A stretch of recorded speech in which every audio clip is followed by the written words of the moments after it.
Zena is an award-winning filmmaker at Mission Ranch Films. She's a speaker, a teacher, a podcast host of The Storyteller's Mission, which I highly recommend. She's been in the entertainment industry for over 20 years, writer, producer, director, actress, story consultant.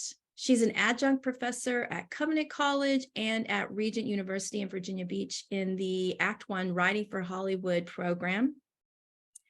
She is in development of 3 feature films, and let me tell you, she knows what she's talking about when she's talking about story and screenwriting and the things, especially the Christian community needs to have in their stories, what they should not have in their stories, and how they should not be self-indulgent. She has award-winning screenplays. She's written comic books, the most recent Strawberry Shortcake. She's won International Short Film Director for Ragdoll. And so welcome, Zena.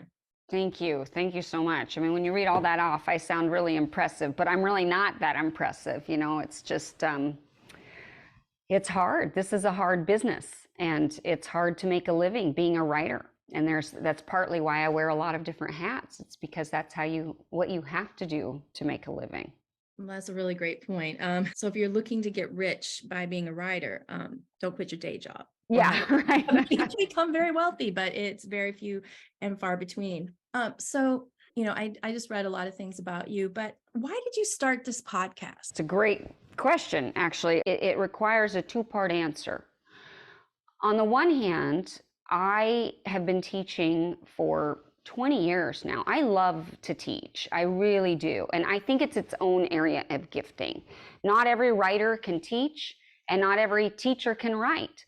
It's an interesting thing. There are really good teachers who actually aren't writers themselves. And sometimes there are really good writers who can also teach, but not every writer can. And so I really feel passionate about teaching. I'm really passionate about the practical things, the things that you can sink your teeth into. I'm not a very big fan of those nebulous sort of ethereal type teaching principles. I want something I can go and apply right away.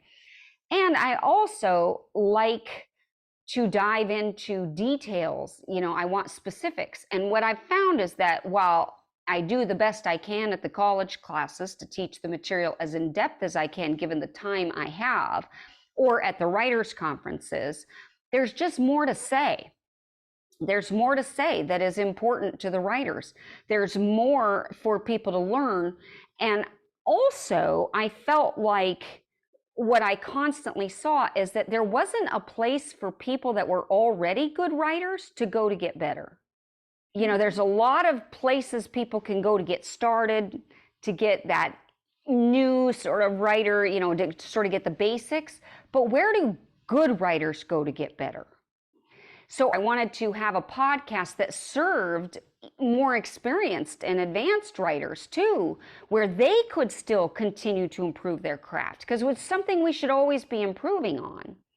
And then the last reason that I started it is because I really believe, especially as I hope I've matured as a Christian, and I've gone through some really dark times in my own faith and my own walk. And as I've come through that, I'm just more and more clear on the idea that as writers, it's part of our healing process as human beings. And we share certain traits simply by virtue of the fact that this has become our creative outlet. And I wanted to speak to that. I wanted to talk about writing from a Christian point of view, because I do believe that that's essential to be the best writer. Frankly, I know that there's a lot of secular people who would disagree, but I think the best writers should be Christian because we have the truest view on reality. We're the ones writing the truth about the world as it really is, about people as they really are, about the way God actually created things. So we should be representing the most true things and tapping into the deepest and most compelling truths that humanity has to offer. And so I'm passionate about that.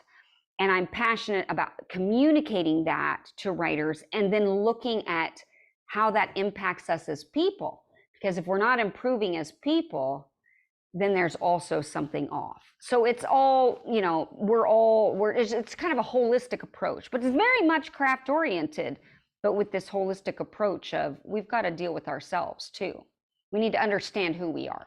Well, yeah. I mean, if we don't allow God to heal us of our own stuff, then that comes through the work. Exactly. It's like all the issues that writers in the secular world deal with comes through the work. And it affects or infects or affects, depending on how open you are. It affects you and infects you. Like my podcast is really, that's why I started mine, was about that. It's like, you have to live in holiness. You have to let God heal you. I feel like I could talk about it for an hour. Well, and speaking to that too, Shari, part of my point is, like, a lot of people want to say that the people in Hollywood, oh, they're evil, no, they're not. It's that they write what they know and they're doing the best they can to try to work it out, because an honest writer is really grappling with those truths. The problem is if you have false conclusions about the world, if you've been taught lies, if Satan has deceived you, if you're not in the truth, that comes out in the work, which is why, speaking to your podcast here, your theme here, changing the battle or winning the battle in the culture wars, it really does start with a true worldview. We cannot change the world unless we have a true worldview and then represent that appropriately in our work. Otherwise, we end up propagating lies and leading people astray. And we can't change things. So my tagline is change the world for the better through story. But the point is, you can't change the world for the better if you don't know the truth. Well, why is the truth important? Well, isn't that a question that is going around today? Why is the truth important? This is something, it's just so essential to understand. Without truth, there is chaos. If there is no truth, then everything is meaningless. Literally nothing matters. Anything you're passionate about, if you don't believe that there's a foundation for truth, that's just opinion. It doesn't actually matter. You're making that up because it's your preference. It doesn't, but it has no objective place in reality if there is no truth. And so a denial of the truth becomes the foundation of everything that makes us human, that makes our lives matter, that makes anything matter. Without truth, we might as well eat, drink, and be merry, for tomorrow we die. What matters? Nothing. So truth is critical to the human experience. Without it, we are truly lost, and we might as well just give up. So for the people, then, define truth. What is truth? Reality. Truth is what matches reality, the way things actually are.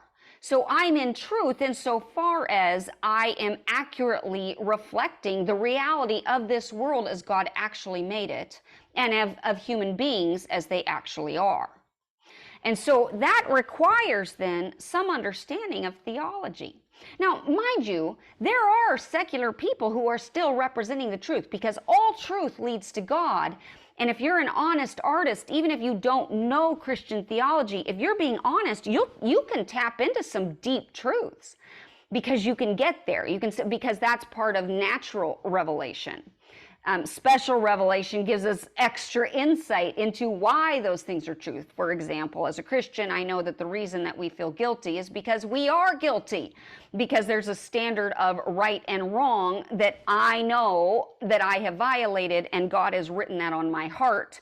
And so my conscience is testifying even against myself and proving me guilty.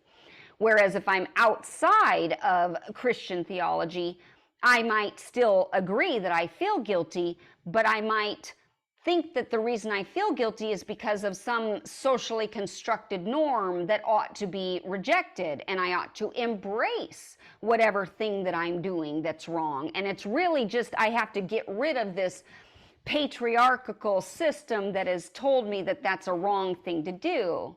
Right. And this is what's happening in a lot of ways today. We think that we need to cast off the restraint, because the restraint that has been put on us was an arbitrary construct that never actually existed or never really had any bearing on reality.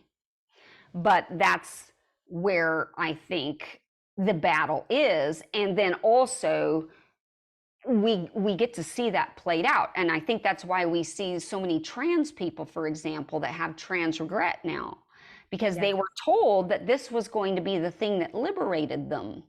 They were told that they were actually born in the wrong body. And by God, if they just had a different body, that they were going to experience all the relief.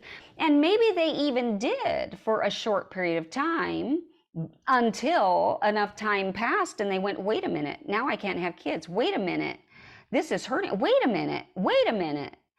And now they're trying to transition back. That's because they've believed a lie. I had a therapist once who said, we don't have behavior problems, we have belief problems. And I think that is so true. When we have false beliefs, we always act in accordance with what we actually really believe is true. We always do. And Christians do this all the time. We confess that we think one thing is true, but we act according to what we really believe in our knower to be true.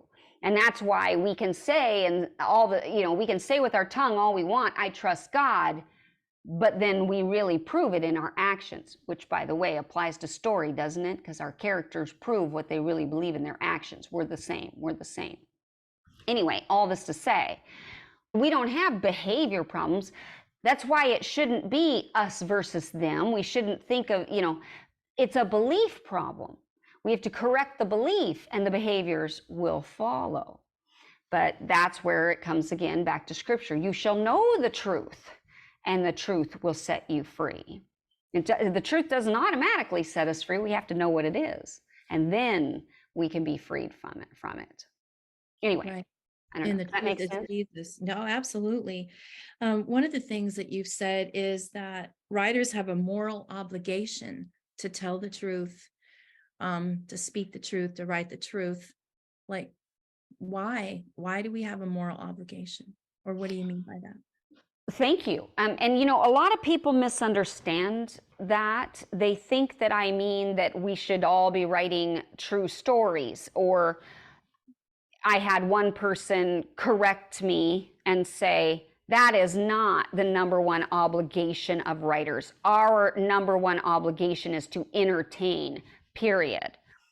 And it's like, okay, yes, we should entertain, I suppose. But the truth of the matter is that the way that you make an emotional connection with your audience is to tap into the truths of human behavior. We know this intuitively. We know this anytime we see a character behaving in a way that we find contrary to the way that we believe them to be. If it doesn't mesh, then we get mad. We reject the story. We check out of the story because we're so upset about it, because we just don't believe that that character would have done that. We knew that character better than the writer, and why would they do that? And now we hate it. So really, we have to tap into truth. We have to. And this also happens if you have a character that has been presented one way and then they do something contrary or whatever, but it's not justified.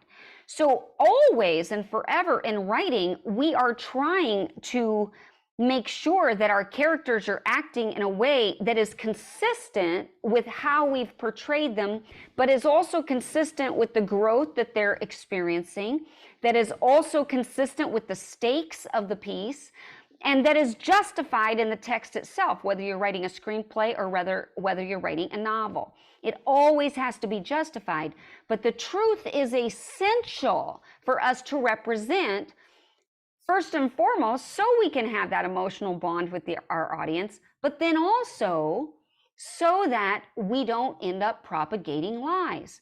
It's a very easy thing for writers to accidentally propagate a lie. And I know that sounds weird, but it's true. Anytime we fall short, how do I say this? There's a quote that says, it's not that we tell too much, it's that we tell too little. Christians often will say, well, no sex, no language, or violence. But sometimes if you don't show those things, you're guilty of showing a lie. So, for example, in Schindler's List, if I tried to tell that story and I took out sex, language, and violence, I'm telling a lie. And yet there is something profound to be gained by telling the truth about that story. The whole truth, the whole truth. Now, conversely, if I were to tell that story, but then I glorified and sensualized the sex, language, and violence, now I'm guilty of lie again. So what is our job? To tell the truth about what really happened, how people actually behaved. One of the ways that they tell the truth in that story, there is nudity. Okay, so this is a classic example of where Christians would have an issue. They would really struggle because, oh, nudity, we can never do nudity. Well, you needed it in this story. It would have been a lie without it. But here's the thing. When that nudity happens in Schindler's List, it doesn't cause anybody in the audience to lust. It's not used for that purpose. It is used, what's happening is these characters are being put into a corral naked where they're running around and they're being sorted. They live, they die. They live, they die. Like cattle, and they're naked. And when we see that, that is meant, and it successfully does in Schindler's List, it kills us. We feel their shame, their humiliation, their dehumanization from being in that corral. We feel it. We are not on the side of the German leader, whoever it was, played by Ralph Fiennes, I forget his character, but who is making those assessments and judgments. We're not seeing it from his point of view as if we're voyeurs and we're also dehumanizing them. We are with them in the corral. We are them. And so we're feeling their pain, their humiliation, their fear. We're feeling it. And the only way that we can then translate that experience and cause empathy to our audience is by portraying that scene correctly. If we had tried to leave it out because we decided we could never do nudity, we would have missed that very amazing opportunity to transform people, because I'm here to tell you that scene breaks us. And there's no way, unless you're a real sicko already, there's no way you can be like, they're just Jews. Who cares? Nobody can do that. Nobody can watch that scene and dismiss those people as them. It's us, and we feel it. And so it successfully does. So here's the crux of it all. What good storytelling does is it teaches something that is so foundational to the human experience, better than anything else: empathy. Good storytelling causes empathy.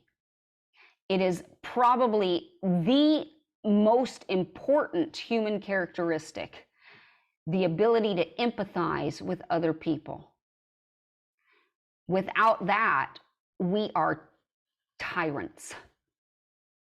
But with empathy, we can have mercy, compassion, gentleness, peace, self-control. Empathy allows for forgiveness. Empathy allows for every fruit of the Spirit that exists. But without empathy, we don't know how to get there. It's because God had empathy for us that we're able to experience Him the way that He's allowed us to do. So all that to say, storytelling does that. And we have to continually tell the truth, the whole truth, not hide it or shelter our audience in some way, but not also go the other way and glorify something that ought not. That's why we have to know what is true and tell the truth. And I swear, every single time I've done that, all truth leads to God. If it's true, it's going to lead to God, even if God is never mentioned. Because when it's true, it goes past the brain and goes right to our heart. It just affects us on some level that we can't even begin to explain. All truth ultimately leads to God.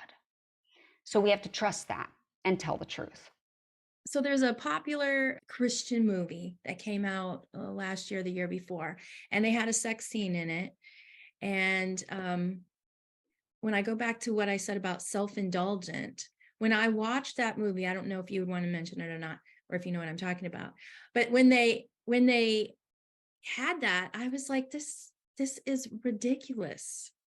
Why? And it went on and on and on. And I'm like, oh my God, it's about Hosea's story. This is ridiculous.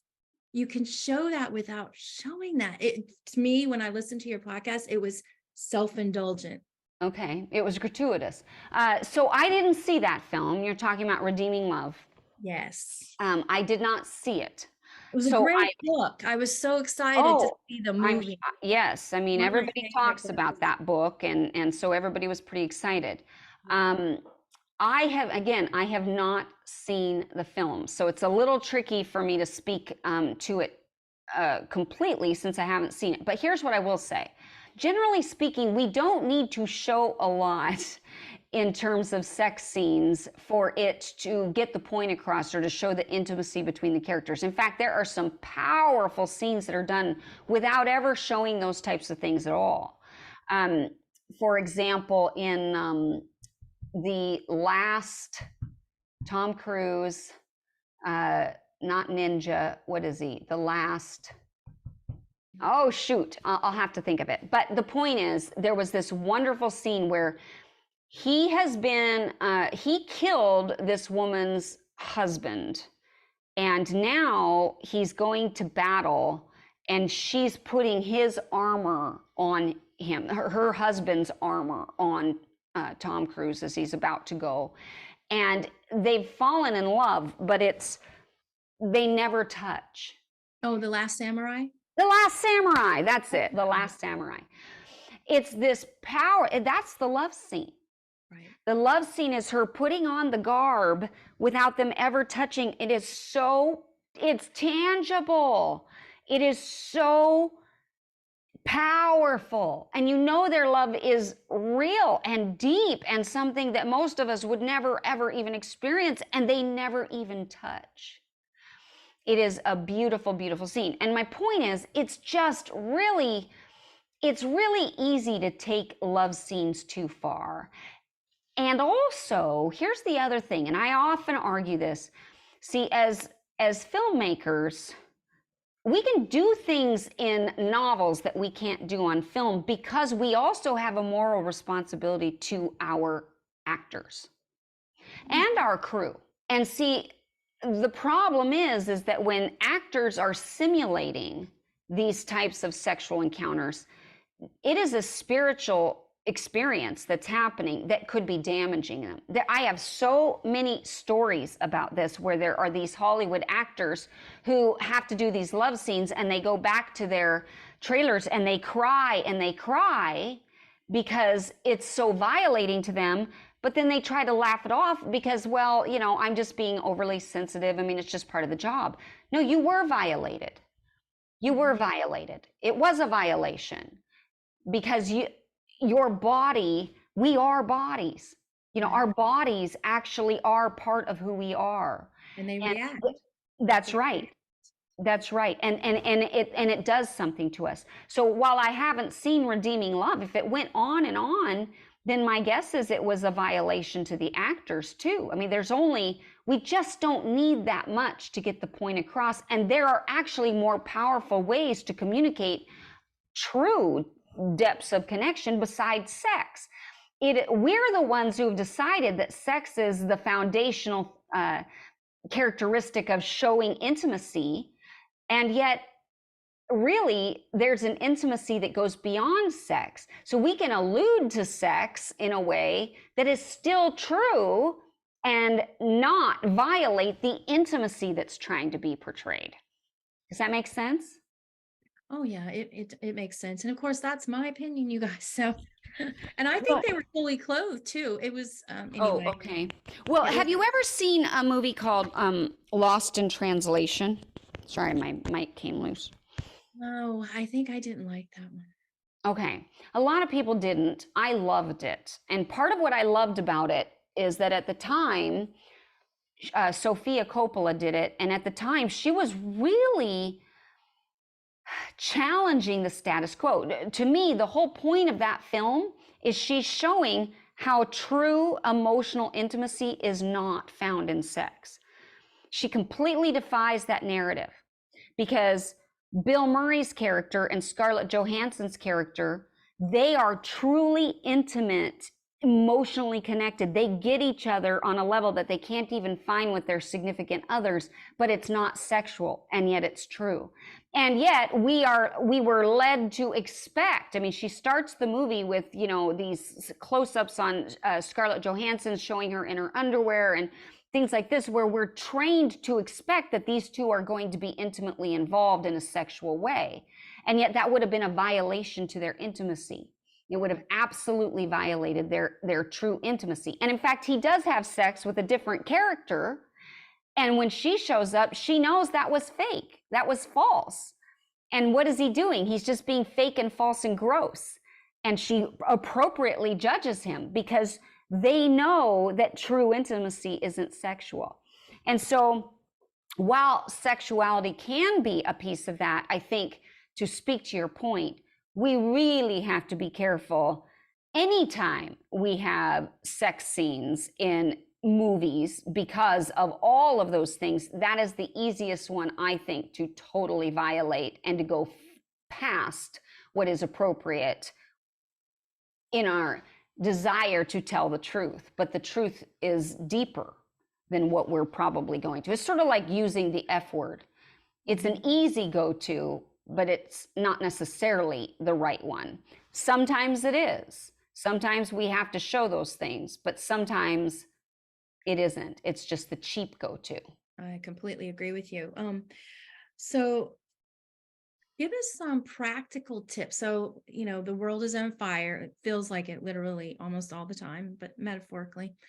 Everything, in my opinion, that we were ever taught basically was a lie, unless it came from the word, pretty much. And that's way, you know, from systems anyway. So give us some practical tips as writers, like short term, what are some projects we should focus on, and maybe long term? Like, what should we be focusing on to get the truth out through story, you know, fiction, nonfiction, depending on what you're doing? Okay, so this is a really interesting question, because I've really had to ask myself this. I've had a number of projects I'd been working on, and some of them were more fun, fluffy, you know, just fun, comedy type stuff. And I still think there's a place for comedy, although I think the appropriate type of comedy right now is actually satire. There's never been a better time to write satire, because we have to, sometimes comedy is the only way to jar people into seeing the absurdity of a certain point of view, and satire is designed to do just that. And I'm not saying that there isn't a place for light comedy. I suppose sometimes we just need that levity because everything feels so heavy. But for me, and I think, you know, this is where everybody, you've got to take it to God in prayer and ask Him. I can't tell you, I can only tell you what I experienced for me. I had to reprioritize. I had to look at this world as it is right now, and it's gotten really bad. I mean, it's really gotten bad fast. Yes. We didn't realize when this pandemic hit in 2020, it was like we were pre-pandemic, we were in a different world. Post-pandemic, everything's changed. And it's not just the pandemic, but the pandemic is part of it. But it's the trans agenda now. It's the woke stuff, the critical race theory. It's all of these different things. And it is radically different, the world we live in. In fact, I have to share this one thing. Just before I got on this call, I had invited a particular somebody to be a guest on my podcast. I've started to do some guest star stuff. And this particular person wrote that he supposed that he could maybe do my podcast. And he said, I wish you had not taken any sort of political position decrying Hollywood's wokeness as part of your lessons. One that I saw advertised. I'm very anti-culture wars, and such language feeds into it. This should not be us versus them. So, I mean, unless you're planning to lean into more of that, I could maybe do your podcast. So in other words, like holding it hostage, like I'll be a guest, but only if you're not going to be political. And so here's the thing. I read that right before I got on here, and my mind was spinning, because here's what I'll tell you as part of the answer to your viewers. That ship has sailed. Yes, it has. I'm glad that it sailed for you. It hasn't sailed for everybody, but yes. No, it hasn't for everybody, but it has to. And again, here's why. It's not about being political. I am not a political person.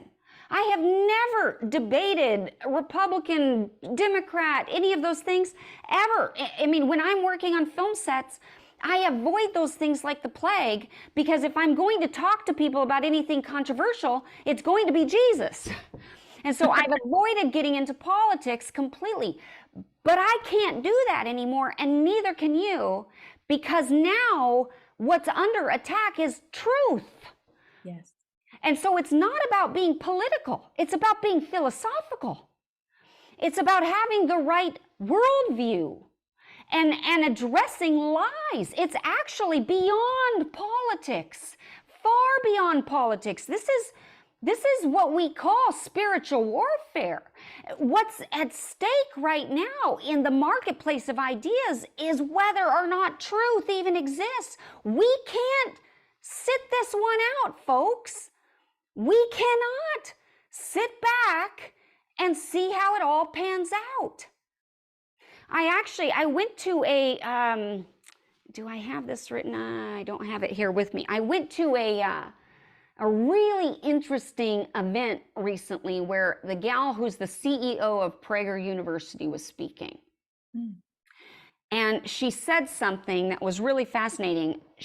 I wish I could get it exactly, so please forgive me for paraphrasing a little bit here, but when she was 11 years old, she and her family had moved to Israel, and she was over there in Israel, and they'd gone to a Holocaust museum. Now, she was 11, and she'd never seen anything. She hadn't heard about the Holocaust. I mean, she was young, you know, and so she was young, and they'd gone to this Holocaust museum and went through it, and they saw, she said that the particular Holocaust museum that they'd gone through there was just, it was devastating. She said it's hard for even adults to get through it, let alone kids. I mean, it's just so confusing. And she said, you know, you see these mounds and mounds of baby shoes.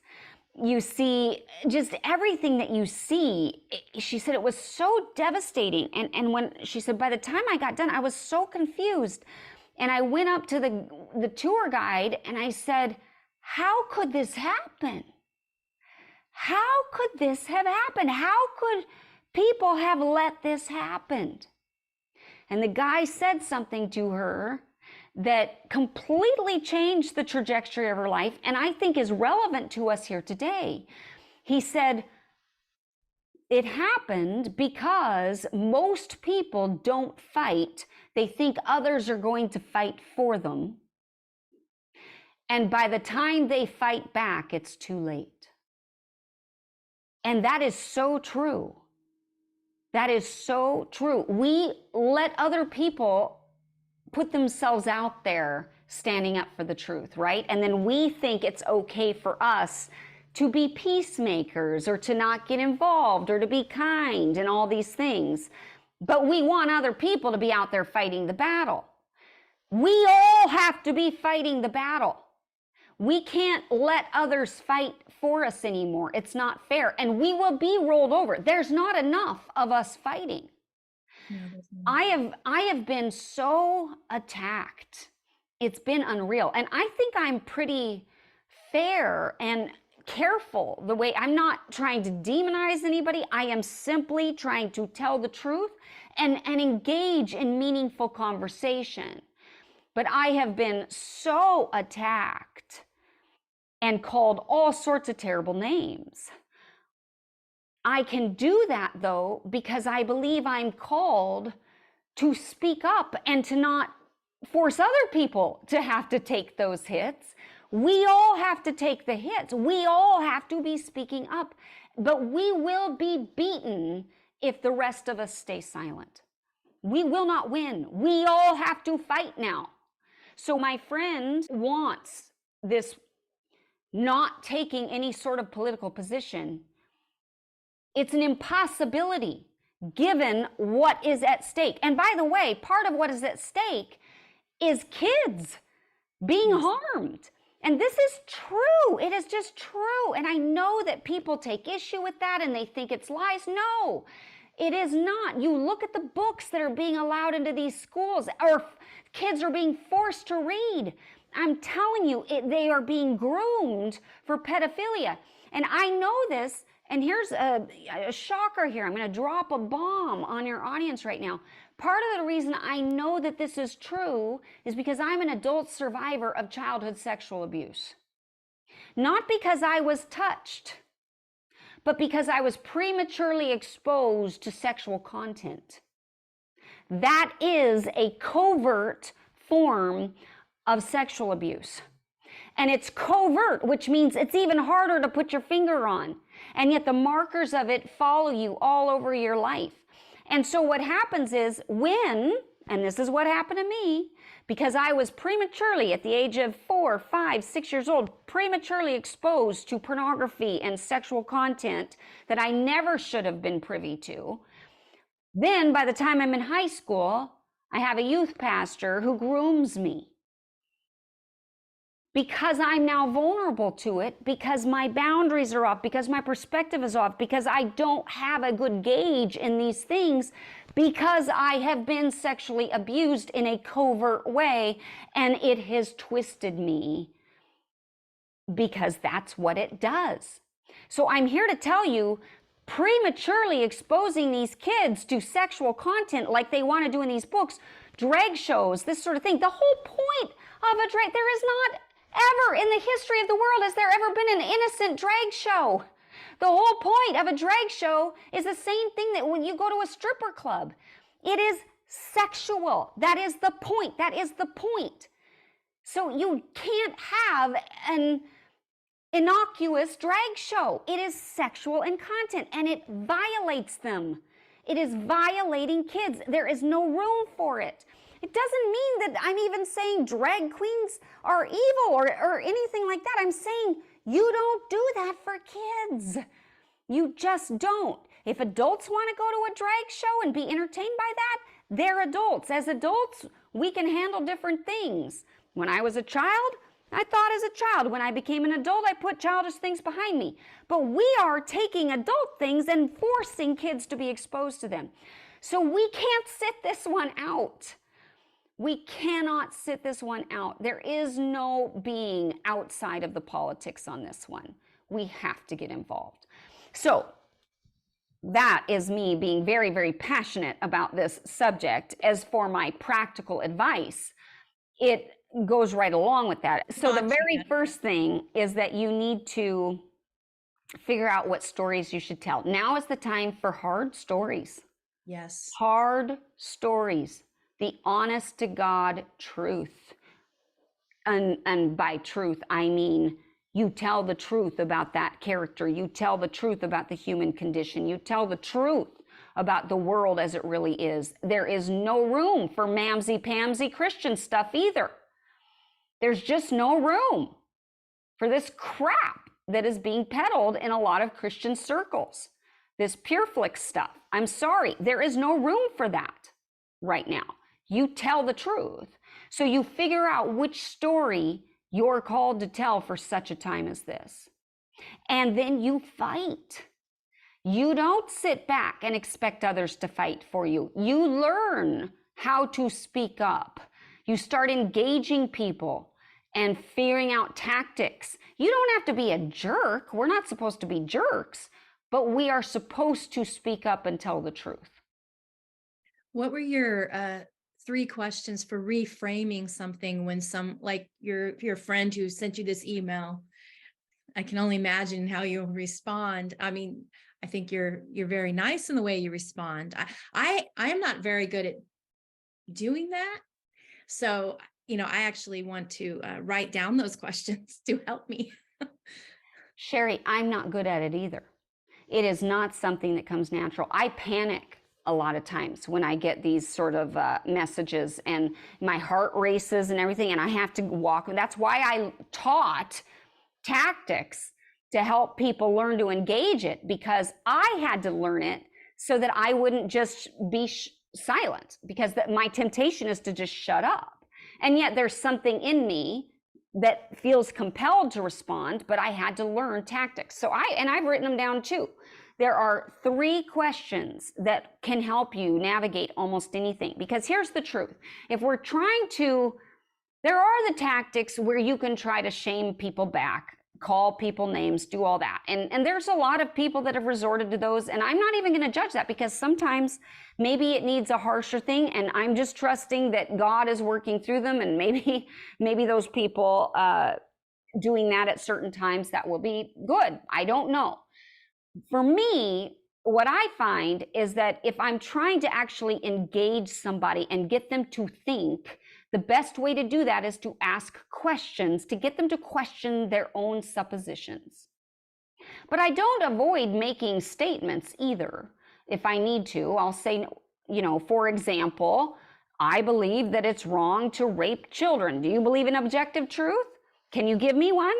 And for example, here's one of mine. Do you agree with that? Okay, great. Now we both believe in objective truth. The question is, which ones are there? But just a minute ago, you said there wasn't any objective truth, that it's all relative. But look, you actually do agree that it's wrong to rape children. So that's great. What other ones do you think exist? And now all of a sudden, their whole worldview has been challenged because I've been able to ask that question. But anyway, the 3 questions that I typically ask. Number 1 would be, what led you to that conclusion? What makes you say that? Another one is just, what do you mean by that?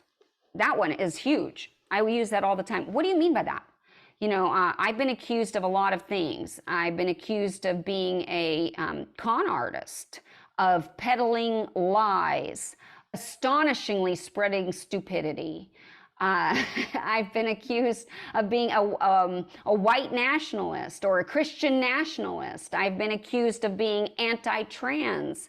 I've been accused of wanting to control people and make it that other people can't have their beliefs. I want to squelch other people's beliefs. None of that is true. None of it is.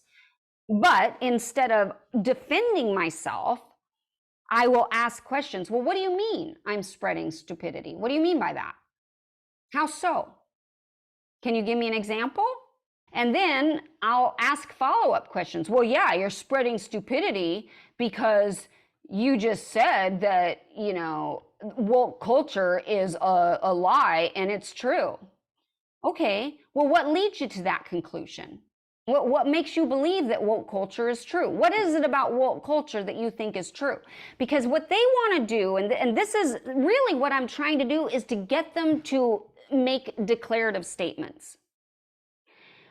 Any declarative statement will do, but they don't make declarative statements except for the statement, you are a bigot, you are bad, you are a liar, you are a hateful person, you are this, you are that. Those are the only sorts of declarative statements they will make. But we've got to twist the narrative and get them to make declarative statements about what they believe. Now we can engage in that. Now we can have a reasonable discussion about the arguments. But until we get it off of the person and they want to just attack and dismiss, until we get it off of us and onto the arguments, there's no discussion that can be had. Which is why you don't want to defend if somebody says you are a hateful person. Even there, you don't want to go, well, no, I'm not hateful. I've done this, this, and this. You don't defend. You say, well, what do you mean by that?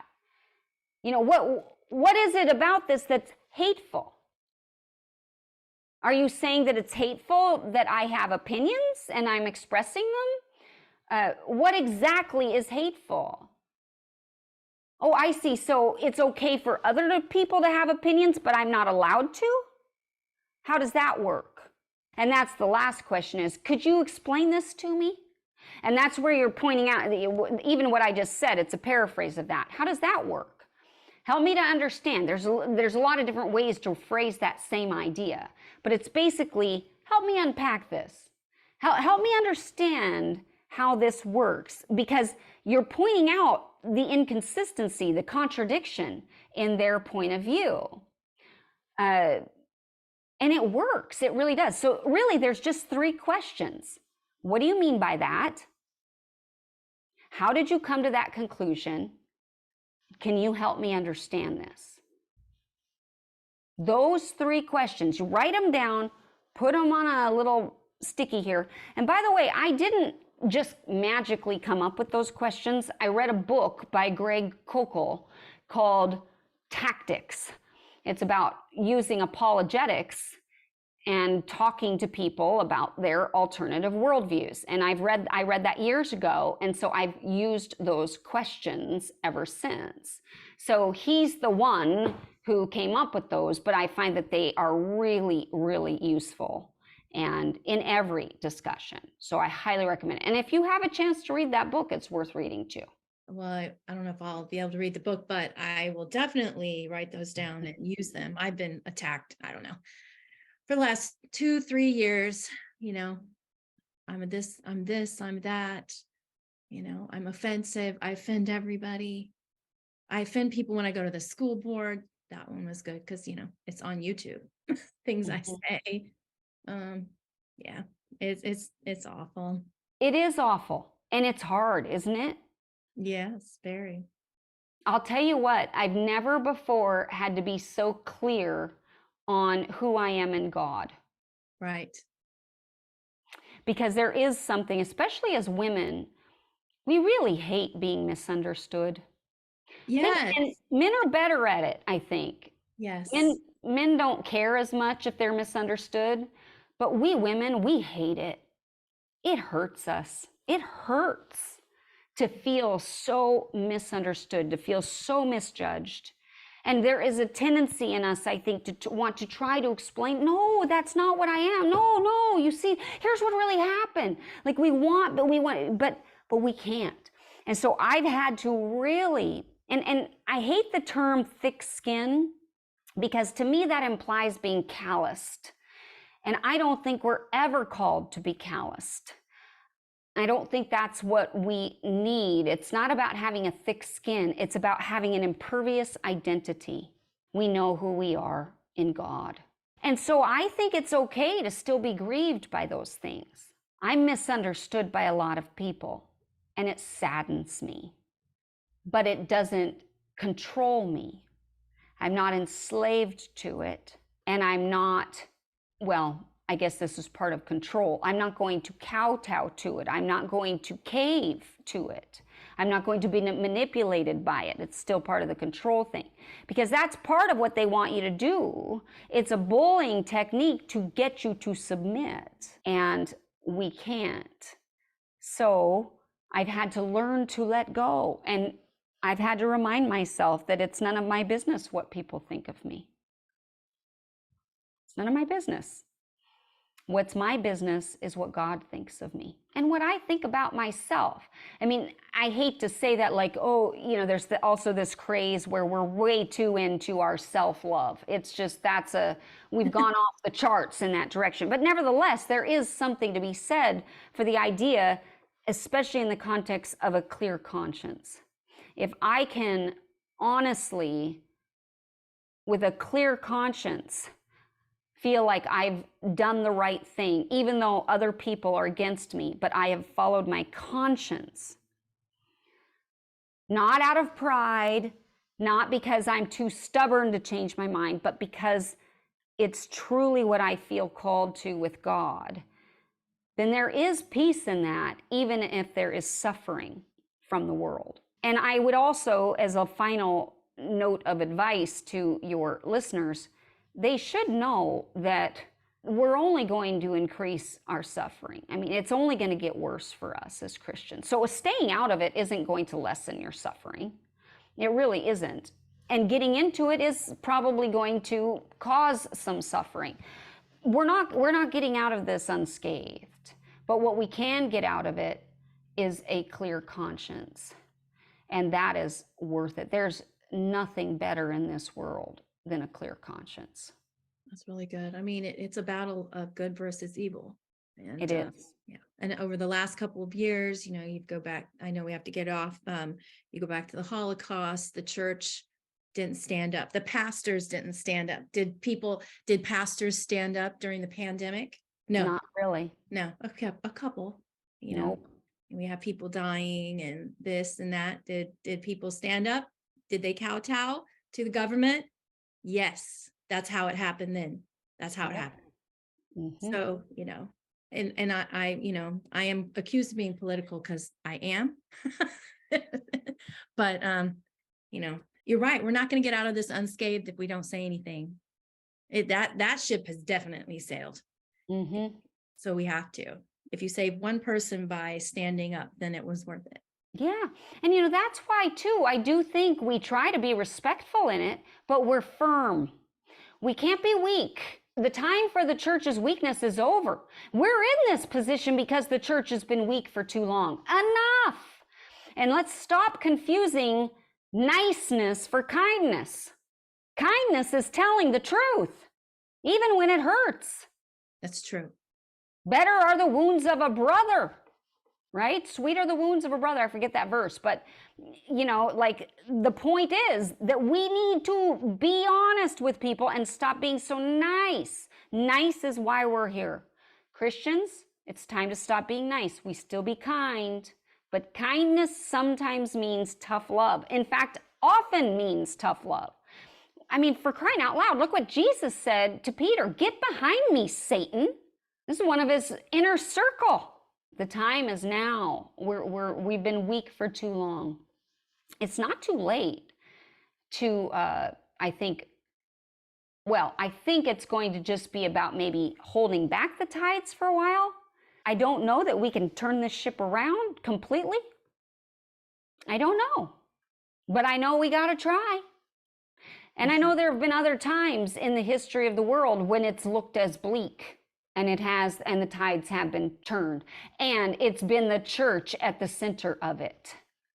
So there's no reason to think that this is any different. The only reason it feels different is because it seems to be happening at a much faster cadence.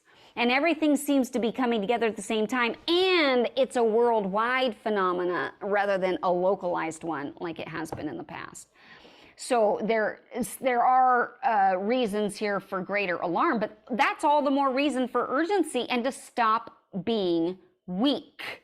The time is now. We were created for such a time as this. Are we going to be able to stand before God with a clear conscience? That's the question. I could talk to you all day. Yay. Tell us where we can find you, find your work. Sure. Okay, great. If you're interested in following my podcast, I have a weekly podcast, The Storyteller's Mission with Zena Del Lowe. You can find that on the podcast app of your choice or YouTube. Just Google that, you'll find it. You can, of course, follow on social media, anything like that. We send out notices. And of course, I do have a website, thestorytellersmission.com. So anything that you might want to find, you can just go right to the website and you can find me and the podcast. Would love to have people do that. Tell us about your screenwriting class. Oh, okay, great. So if you are a screenwriter, and this is an interesting time because, writers are on strike in Hollywood for good reason. There are really good reasons, but it's a great time to train because there's going to be an influx of opportunities. So right now it's about preparation. When this writer's strike is over, they're going to be desperate to consume new content. They're going to be looking for things that are ready. And so now would be a really good time to get the proper training so that you can complete a project and have it ready to go when this writer's strike is over. So I have a course called Formatting as an Art Form. In my humble opinion, it is the most life-changing course that's ever been created for screenwriters because there's never been anything like this, which is why I created it. It's the most comprehensive course on screenplay formatting in existence. I have some wonderful testimonials from very experienced writers like Susan May Warren, who is an author of over 90 novels. She took the course and she said it is because she wanted to get into screenplay writing. And she said, this is the course that did it. I mean, she's read books, and of course, she's just such an accomplished writer. You wouldn't think she would need it, but no, she needed a course, and mine was the one that made it all click for her. And so things like that are really good to know. It is a really good course. If you're interested, you can find that on the website, but you just go to storytellersmission.com, and there's a way for you to plug into there's a free training video that you can watch, and that will give you a little bit of information about formatting. And then if you're interested, then you can go on and take the course, sign up for the course. It is at an all-time low price too. That's the other thing people need to know. It's on sale. So like $600 off the normal price. So it's a good time to take it if you're interested. So let me just ask you one little question. Well, go ahead. I have long answers, so I don't know if it's little, but okay. I love your answer. So for, you mentioned Pure Flix and the screenwriters. What are Christians missing in their movies that they see? And I'm not saying about Pure Flix, but there's a lot of Christian movies that are very trite. Yeah. What are we missing? The truth. Because what's happening is those movies are trite because they're message agenda oriented. What does that mean? You're trying to teach a lesson. The writer is entering into the story trying to teach a lesson, trying to show a moral point. They're not telling a story. You're not exploring the depths of the human experience and letting the characters experience the full measure of that. It's contrived. It is very contrived. It's not a story. And it's missing the truth, the depths of it. It's like all of a sudden, if you just believe in Jesus hard enough, you don't struggle with pornography. Nuh-uh. That's not how the world works. That's not how God works. It's a lie. In fact, we cause more damage from that. So we need to free ourselves from things like that and stop preaching. Just stop. If you would do more for your writing to go through your story and cut out any point at which you start preaching to your audience and trying to tell them about Jesus. You will do more for your story than anything else that you could do. If you just let the story tell the truth about the human experience, that will resonate with us. But that's also why you should listen to my podcast, and eventually you should take my course on character development and structure, because that's exactly the kind of stuff I'm diving deep into to help people avoid the trite, the cliche, the message, the agenda. Just tell the story and make it really true to that character's experience and to the world as it really is, and it will resonate. That's the short answer. Thank you so much, Zena. I really enjoyed this, and I appreciate your depth of knowledge and sharing with us.